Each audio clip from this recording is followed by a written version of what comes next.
Hello, welcome to use. நான் தான் உங்கள் தமிழ்நாடு ஃபார்ம் ஜெமினி பேசுகிறேன். இப்போ வந்து எங்கள் தென்னந்தோப்பு தான் பார்க்க போகிறோம். அங்கே வந்து இப்போ பயிரிட்ட தென்னை மரம் வந்து கொட்டை ரகம். இது அதிகமாக ஈல்டு வர்றதுனால இது நாங்கள் இப்போ போட்டிருக்கோம்.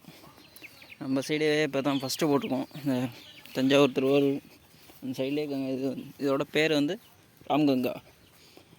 பாருங்கள், இதுலேயே எங்களுக்கு வந்து 3 வெரைட்டியாக கொடுத்துருக்காங்க. இது ஒரு மாதிரி இருக்குது பாருங்கள், இது ஒரு மாதிரி இருக்குது, அது ஒரு மாதிரி இருக்குது பாருங்கள். ஆனால் ஒரிஜினல் பிரைடே தான், ஒரிஜினல் பிரைடே தான்.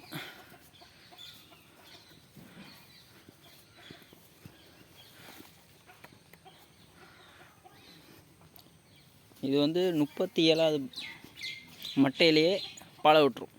அந்த அளவுக்கு நமக்கு சப்போர்ட் பண்ணோம்னா அந்த அளவுக்கு நமக்கு இது சப்போர்ட்டாக இருக்கும். இது ஒரிஜினல் பிரைடு மட்டும் தான் நல்லா காய்க்குது. இந்த டூப்ளிகேட்டு பிரைடெல்லாம் பூச்சி அடித்து கீழே விழுந்துடுது. இங்கே குருமையெல்லாம் சுத்தமாக கொட்டிடுது. கிட்டத்தட்ட நம்ம ஒரு 25 வயசு மரம் இருக்குங்க, அதுலேருந்து புல் எடுத்தால் ஓகே, குட்டாக இருக்கும். இது வந்து ஹைப்ரிட்னால கிட்டத்தட்ட ஒரு 20 வருஷம் வரைக்கும் தான் வரும்.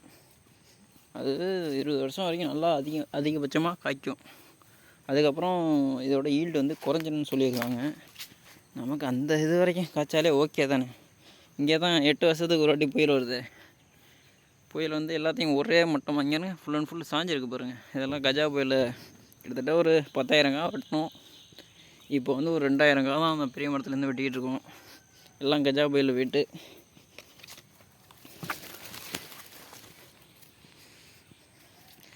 நமக்கு வந்து அந்த தென்னமொழியில் அந்த முக்கோணமாக ஷேப்பாக இருக்குது பாருங்க.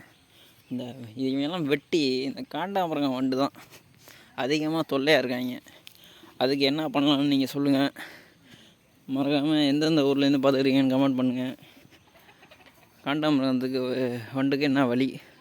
அதிகமாக அந்த இது ரசாயன உரம் தான் சொல்கிறாங்க. நிறைய பேர் மோனோடோப்ஸ் தான் அடிக்க சொல்கிறாங்க.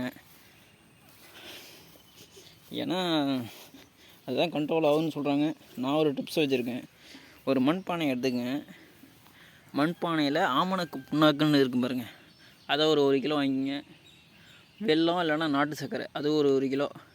நல்லா ரெண்டுத்தையும் மிக்ஸ் பண்ணி ஒரு 2 மணி நேரம் ஊற வச்சுருங்க. ஊற வச்சு எல்லா இது மாதிரி ஒரு பானையில் ஒரு 3 லிட்ரு பிடிக்கும் இந்த பானை. அதில் ஒரு லிட்ரு அதில் ஊற்றி கொஞ்சோண்டு தண்ணியை ஊற்றி இது மாதிரி தண்ணி பதத்தில் 4 தென்னமலைக்கும் நடுவில் வச்சுருங்க. வச்சுட்டிங்களா, அந்த இருக்காங்க பாருங்கள், இவங்க தான் காண்டாமிருகம் வண்டு. எப்படி உள்ளே கிடக்குறாங்க பார்த்தீங்களா? அதோட பிறப்பெல்லாம் உள்ளே வந்து கிடக்கு பாருங்க. இது விழுவ கிட்டத்தட்ட ஒரு 3 நாளைக்கு ஒரு வாட்டி விழுவும். அதை நம்ம வந்து என்னென்னா எடுத்து போட்டுடணும். ஒரு கரண்டியை எடுத்து போட்டுடணும். தண்ணி இந்த அளவு தான் இருக்கணும், இதுக்கு மேலே இருக்கக்கூடாது. பார்த்துங்க. இது மாதிரி நம்ம பண்ணிக்கிட்டு இருந்தோம்னா ஒரு 4 தென்னமலைக்கு நடுவில் ஒன்று வச்சுருங்க. வச்சுட்டிங்கன்னா காண்டாமிருகம் அதிகமாக அடிக்காது. ஏன்னா இனிப்பு தன்மை அதிகம் இருக்கிறதுனால தான் இதுக்கு வந்து இனிப்பு தன்மை அதிகம், இந்த ராம்கங்கான்னு. அதனால தான் இதுக்கு வந்து அதிகமாக இந்த காண்டாமிருகம் வந்து அடித்து தூக்குது. இனிப்பு எங்கே அதிகமாக இருக்கோ அதனால தான் இது அங்கே போகும். ஏன்னா நம்ம இப்போ ஆமணக்கு புண்ணாக்கு ப்ளஸ் நாட்டு சர்க்கரை போட்டிருக்கோமா, அதுக்கு போயிடும்.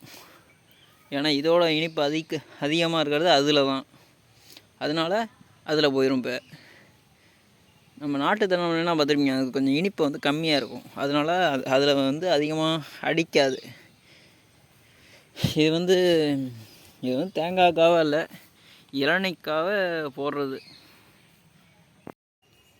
இதெல்லாம் அந்த இது 10 வருஷத்துக்குள்ளே உள்ள பதியத்துலேருந்து எடுத்துருப்பாங்க போல். அந்த பிள்ளையாக இருக்குது. இதுவும் அதே தான். யாருங்க இதான் காண்டாமிருகம் பூச்சி எஃபர்ட் பண்ணியிருக்கு பாருங்க. மேலே போய் குருணை மருந்து போட்டு வரேன்.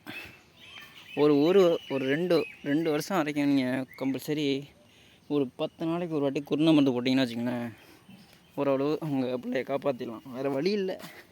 இல்லைனா நான் சொல்கிறது மாதிரி தான் ட்ரிக் பண்ணி பார்க்கணும். இல்லைனா நீங்கள் சொன ஐட்டம் இருக்கிறதுலே பச்சை பயிர் சொனை அந்த ஐட்டத்தை போட்டிங்கன்னா அந்த பூச்சி வராது கிட்டக்க. அந்த சொனையில் போகவே போகாது. அதை பயிரிட்டிங்கன்னா அது உங்கள் இது காண்டாமிருகம் வராது. உளுந்து, பச்சை பயிறு, நிறையா சோனா ஐட்டம் இருக்குது பாருங்க, அதை போட்டிங்கன்னா வராது. நான் சொல்கிற ட்ரிக்கு வேணாம். இது ஒரு 2 வருஷம் இதுக்கு மேலே நமக்கு மருந்து அடிக்க முடியாது மேலே போய். அதனால இது மாதிரி ட்ரிக்கு ஒரு 6 பிள்ளைக்கு நடுவில் இதில் வச்சுருங்க. இந்த பானையை 6 பிள்ளைக்கு நடுவில் வச்சிட்டிங்கன்னா ஓரளவு காப்பாற்றலாம். ஏன்னா பூச்சி சரியான பூச்சி அடித்து இது மாதிரி இங்கே எப்படி இருக்குது பாருங்க. இதெல்லாம் நாட்டு புல்லை, எங்கள் நாட்டு புல்லை. இதுவும் பதியம் போட்டிருக்கோம் ஒரு 100 புல்லை. 100 புல்லை போட்டு இப்போ கிட்டத்தட்ட ஒரு 3 வருஷம் ஆகுது. அது பாலை வந்துட்டு, ஆனால் ஒரு பூச்சியுமே அடிக்கலை அதுக்கு. ஏன்னா அது நாட்டு புல்லை சுவை வந்து கம்மியாக இருக்கனால நாங்கள் வயலில் போட்டிருக்கோம். ஒரு 4 மாவு ஒரு 110 புல்லை போட்டிருக்கோம்.